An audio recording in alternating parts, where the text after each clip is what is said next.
Good morning, everybody. So today we have another chapter, locomotion and movement. This is a chapter from 11th class. Very, informative chapter because students को muscle contraction, types of muscles ये सब समझने में थोड़ी problem होती है. So let's look at आज कितनी प्रॉब्लम आती है ये देखते हैं. I don't think so कोई प्रॉब्लम आने वाली है. बहुत ईजी है, easy to understand चैप्टर है. So let's start. सबसे पहले हम बात करते हैं the types of muscles. What are the different types of muscles? Now as you know, organisms have three types of muscles: skeletal muscles, smooth muscles and cardiac muscles. Now these skeletal muscles, as you know, they are attached to the skeleton and they are attached to the skeleton by means of tendons, and these muscles are voluntary muscles. Means कि ये muscles हमारे खुद के control में होती हैं, voluntary control में होती हैं. हम जो चाहें अपने मसल्स को मूव कर सकते हैं. You can look at the muscles of your hands and legs, you can move them. And these muscles they are striated. Now what you mean to say by striated? Means इनके ऊपर stripes होती हैं. Striped भी बोलते हैं, striated भी बोलते हैं. And you can see alternate इनकी मसल्स में लाइट और डार्क बैंड्स हैं. Light dark, light dark. So these are striped muscles, striated muscles. And these muscles are multi-nucleated. You can see एक muscle fiber में multiple nucleuses हैं and they are unbranched. So these muscles are again unbranched. Now as opposed to this, you have got smooth muscles. Now in muscles को smooth इसलिए भी कहा जाता है क्योंकि इनका shape जो होता है वो spindle होता है, but इनके अंदर कोई striations नहीं होती, कोई stripe नहीं होती, तो smooth होती हैं muscles, इसलिए इनको smooth कहा गया है. Now these smooth muscles are also known as visceral muscles, because जितने भी आपके गट में विसरा है, विसरल मसल्स जो होती हैं वो सारी स्मूथ मसल्स होती हैं. And these muscles are involuntary muscles, यानी कि they are not under our control. इनका जो कंट्रैक्शन है, जो हमारी गट का कंट्रैक्शन है, स्टमक का कंट्रैक्शन है, वो हमारे कंट्रोल में नहीं होता. So similarly these muscles they are not under our direct control. And these muscles are uninucleated, you can see, and unbranched. So these muscles are uninucleated, unbranched muscles. Now the third kind of muscles, cardiac muscles, they are present in the heart. That's why they are called cardiac muscles. And these are actually having features, some of the features from both these type, but they are different. So that's why they have been categorized separately. Like the first thing is they are cylindrical. Now this is unique because these are cylindrical muscles and these are again involuntary because heart muscles are not under your direct control. वो अपने आप ही contract करता है, खुद ब खुद करता है. So they are involuntary muscles and these muscles are again having alternate light and dark bands. You can see light, dark bands, and these muscles are uninucleated branched muscles. So uninucleated is similar to this, but branching is very unique. So these are the types of muscle, three types of muscles: skeletal, smooth and cardiac. Let's look at the structure of the skeletal muscle. Now this skeletal muscle जो होता है उसमें alternate light और dark bands होते हैं. जैसे आप इसको देख रहे हो, you can look here.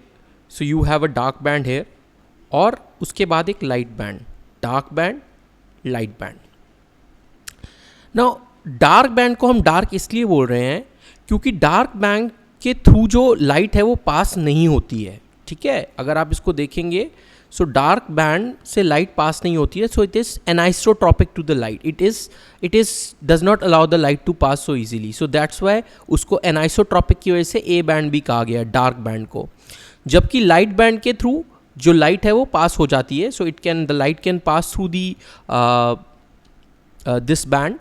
So that's why this band is called isotropic. So you have dark band is A band and isotropic, and light band is isotropic. Okay, now let's look at the finer structure because dark and you can see the same bands here. You have light, dark, light, dark. So this is how to light, dark, light. So you can see it very carefully. Now the distance, the space between these two lines, this Z lines, this is the basic contractile unit of the muscle. जो दो Z lines होती हैं, you can see एक यहाँ पे Z line है, ये muscle का fiber है और उसी का representation है यहाँ पे. So दो Z lines के बीच में जो space होती है उसको हम बोलते हैं sarcomere. That is the basic contractile unit of the muscle. जो मसल कंट्रैक्ट करती है वो इसी की वजह से करती है. और मसल में दो प्राइमरी मायोफिब्रिल्स हैं. एक आपकी दो तरह की मायोफिब्रिल्स हैं. एक आपकी प्राइमरी मायोफिब्रिल है जिसको हम बोलते हैं thick filament, also known as myosin, and you can see this is the myosin. And then there is a thin filament also known as the secondary filament, the actin, secondary myofilament, that is the actin. So actin is thin, myosin is thick. Now because myosin is thick, the light is not able to pass. So you, अगर आप ध्यान से देखेंगे, so जितना भी myosin span करता है, पूरा रीजन जो होता है वो A बैंड होता है. A मतलब dark band, that is not allowing the light to pass, anisotropic. Similarly जो आपका एक्टिन होता है थिन होता है तो वहाँ से लाइट पास होता है, तो that region is known as isotropic और the I band. So G disc के दोनों साइड पे होता है, you can see I band. ठीक है, लेकिन इफ़ यू सी केयरफुली कुछ रीजन जो है, that region the actin and myosin they are not overlapping, वो ओवरलैप नहीं कर रहे हैं क्योंकि वहाँ सिर्फ मायोसिन है, एक्टिन नहीं है. You can see this region, यहाँ पे सिर्फ एक्टिन है, मायोसिन नहीं है. सो ये जो रीजन होता है इसको हम बोलते हैं एच जोन. इस रीजन को हम बोलते हैं H zone, you can see here. और इसी के थ्रू एक लाइन पास होती है जिसको हम बोलते हैं एम लाइन. वो बिल्कुल बीच में से पास होती है, इधर इसमें डायग्राम में नहीं है, you can see it in this diagram. You can see बीच में से जो आपके डार्क बैंड है उसके थ्रू एक लाइन जाती है जिसको हम बोलते हैं M line. So this is the basic structure of the skeletal muscle. You can see there are alternate light and dark bands. Okay, now let's look at the structure of actin and myosin. जो myosin होता है, myosin is the primary myofibril और thick filament होती है. It is made up of two kinds of there is light meromyosin and heavy meromyosin.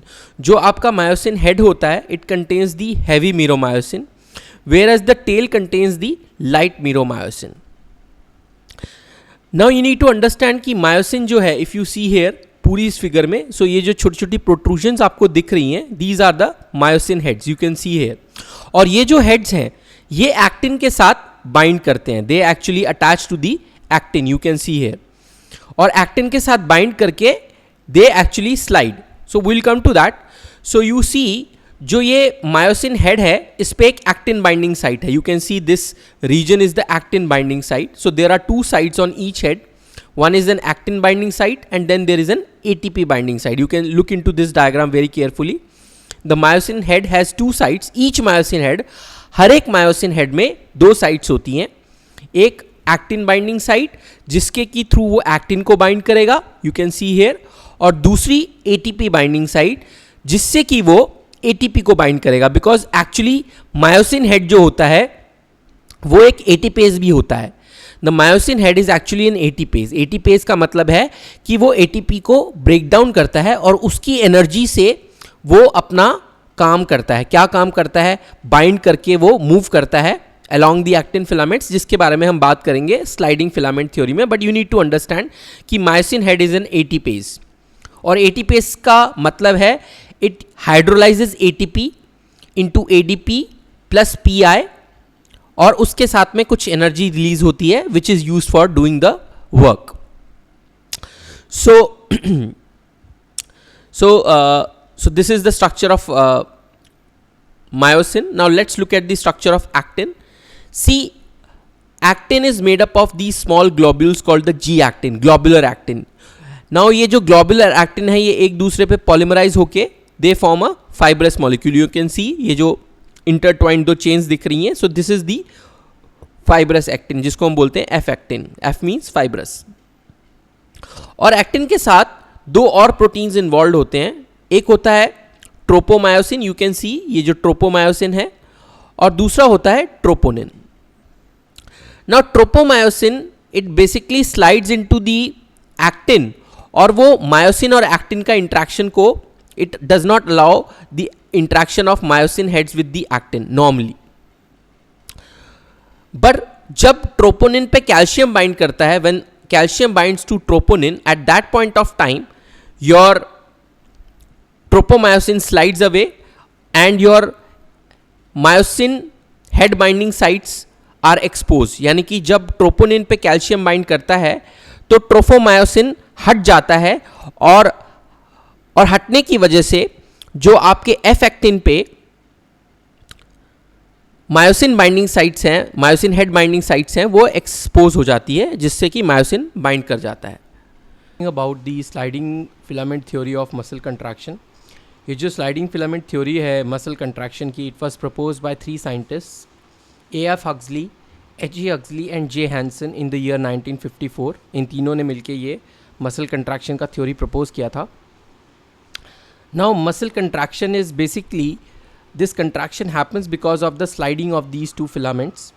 जो आपकी major filament है, thick filament है, प्राइमरी फिलामेंट है मायोसिन ये वाली, और ये जो आपकी सेकेंडरी फिलामेंट है एक्टिन, ये दोनों आपस में एक दूसरे के ऊपर स्लाइड कर जाती है. यू कैन सी यहाँ पे ये दोनों फिलामेंट स्लाइड कर गई हैं, और जब ये स्लाइड करती हैं, यू कैन सी ये फिलामेंट स्लाइड कर रही हैं इस डायरेक्शन में. जब ये स्लाइड करती हैं, इनका 2 इफेक्ट होता है बेसिकली, कि आपका जो एच जोन है, this H zone is diminish. You can सी यहाँ पे एच जोन बड़ा है, और यहाँ पे जो एच जोन है वो डिमिनिश हो गया है.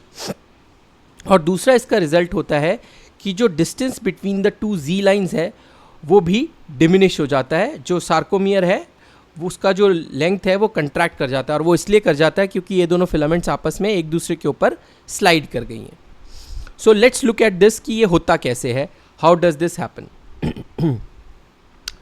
ये एक सेल है, मसल सेल है, और इस मसल को जो है ये एक नर्व है जो इनर्वेट कर रही है.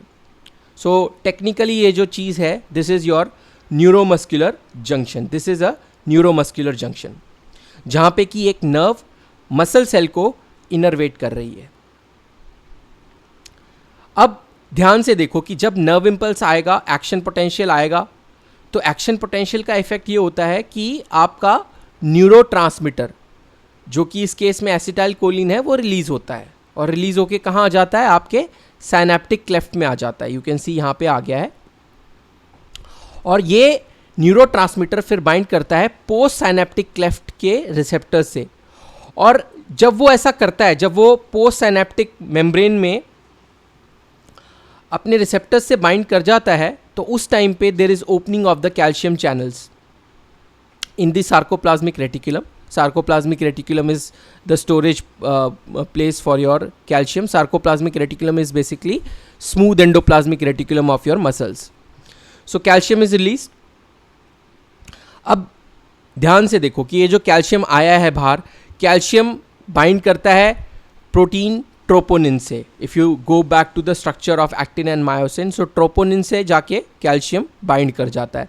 So this calcium binds to troponin on the thin filament, और जैसे ये बाइंड करता है, सो उसके साथ जो ट्रोफोमायोसिन होता है, ट्रोपोनिन ट्रोफोमायोसिन कॉम्प्लेक्स जो होता है, ये स्लाइड कर जाते हैं, अंदर की तरफ धंस जाते हैं, और अंदर की तरफ स्लाइड कर जाते हैं, जिसकी वजह से ये जो एक्टिन है इसके ऊपर myosin head binding sites expose हो जाती है, ताकि मायोसिन बाइंड कर पाए. सो अब हम ज़रा ध्यान से देखते हैं कि एक्चुअली में होता क्या है. सी, जब मायोसिन हेड, मैंने आपको शुरू में भी बताया था, this is a myosin head, और ये एक्टिन है. This yellow coloured is actin, and this brown is your tropomyosin, and this purple colour is troponin. Okay, so ये मायोसिन हेड है, you can see. Now myosin head is attached to an ATP. You can see it is bound to an ATP, और myosin head is itself an ATPase. कहने का मतलब है कि जो myosin head है वो ATP हाइड्रोलिसिस कर सकता है, और जब वो इस ATP को हाइड्रोलाइज करेगा तो आपका बनेगा ADP plus PI plus there will be release of energy. So जब मायोसिन हेड पे जो ATP है वो हाइड्रोलाइज होता है, so myosin head actually binds to the actin. और जब वो एक्टिन पे बाइंड करती है, और उससे पहले ये हो चुका है कि एक्टिन पे जो मायोसिन हेड बाइंडिंग साइट्स हैं वो एक्सपोज हो चुकी हैं ड्यू टू कैल्शियम, सो ये बाइंड कर जाता है. और this binding of the myosin head to your actin is known as the cross bridge formation. So this is actually leading to your cross bridge formation. आप देख सकते हो कि मायोसिन हेड एक्टिन से यहाँ पे बाइंड कर गया है और अभी जो चीज़ बाउंड है उसके ऊपर वो एडीपी बाउंड है। और एक बात आपको समझनी पड़ेगी कि ये एक कॉग्ड उसकी तरह होता है।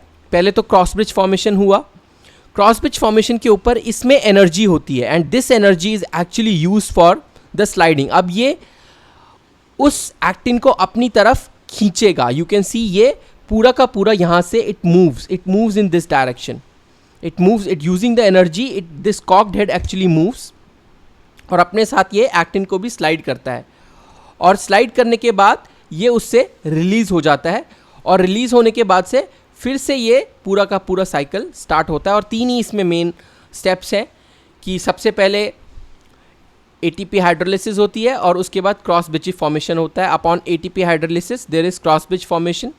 After cross bridge formation the energy of the ATP hydrolyzed ATP is used to for the sliding of the actin over myosin, and after this sliding happens, sliding is over, then this myosin head actually detaches. It detaches so that it can start with another round of this cycle. So using this different types of, you can see, अगर आप ध्यान से देखते हैं तो बहुत सारे heads होते हैं और ये सारे बाइंड करते रहते हैं एक्टिन को और धीरे धीरे वो जो फिलामेंट है वो पूरी की पूरी स्लाइड कर जाती है और मसल कंट्रैक्ट कर जाती है. So this is how your muscle contraction takes place. So I think this is it, students. I hope you have no problem in the sliding filament theory of muscle contraction. Thank you.